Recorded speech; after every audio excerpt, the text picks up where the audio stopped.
So the way that I think about a tire flip is a deadlift at your body weight and a ground to shoulder lift at least half your body weight, and that's really it.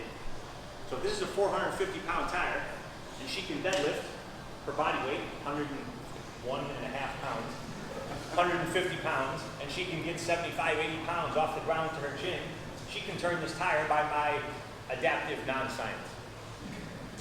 Because what we're only lifting is half of this fucking tire. It's not coming up, it's going down the floor.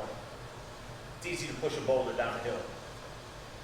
That's what essentially doing. Don't lift till I tell you to. The experiment here is she has what I think might be the shortest arms in this room. So I gave myself a stacked deck here because that is the only limiting factor to this situation right now. She can hook her hands hard enough on the tire. Chin and chest are going to go on the tire. Fingers are going to go underneath, and then she's going to put herself in a forward-leaning hinge. Don't lift yet. Get on the balls of your feet without your heels on the ground. So she goes back. Load the springs as much as you can. The loading of the springs is going to be a tiny bit different for everybody while also being almost the same. Move your feet back a little bit so your heels are off the ground. Since we're going forward and not up, her heels on the ground would be a disadvantage, not an advantage. If her heels were on the ground and she was directed to push the tire down the floor, her back would round as she started to push forward. So this is a forward-leaning hinge. Put your chin on the tire, make as much connection as you possibly can. Make the hardest, fattest belly you've ever made, and drive the tire down the floor. Go. Run through it with your knees.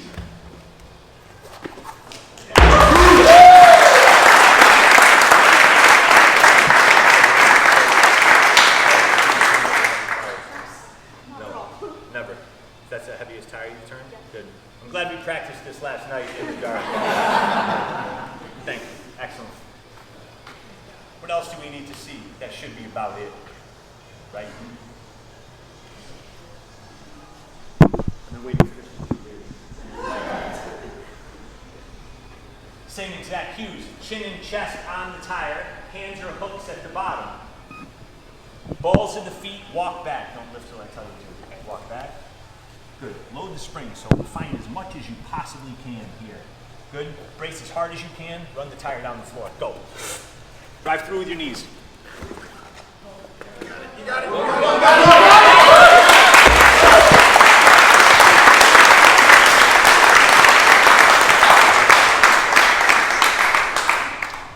So because I wanted to see what we learned the last 2 days, we didn't address the power timing element of that at all.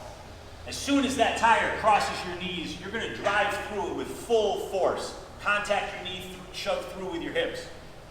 They both naturally did it because they have to. Taller people that are more weight corresponding to the tire aren't going to necessarily need to, but we still want to do it. Someone taller from our crew do this. Please and thank you. Great. Great.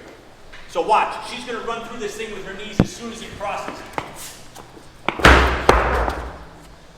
Good. The only difference between what they did and what they did was the timing of the knees. And when they did it again, they would do it exactly like that. So chest and chin attached to the tire. Hands hooks as hard as you can. Heels are off the ground in a forward-leaning hinge. It's a perfect hinge position. It's just hip forward. Straight lines, no curves. And then we're driving the weight down the floor. Forward, not up.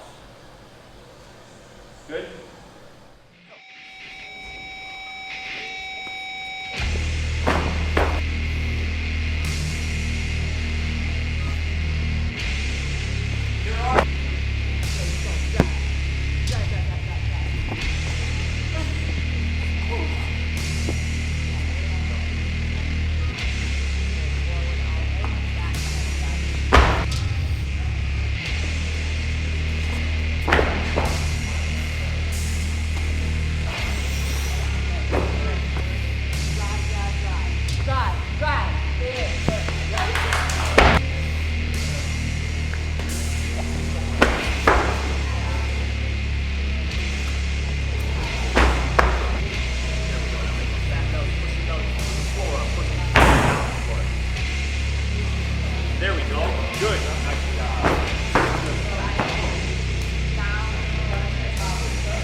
You got it!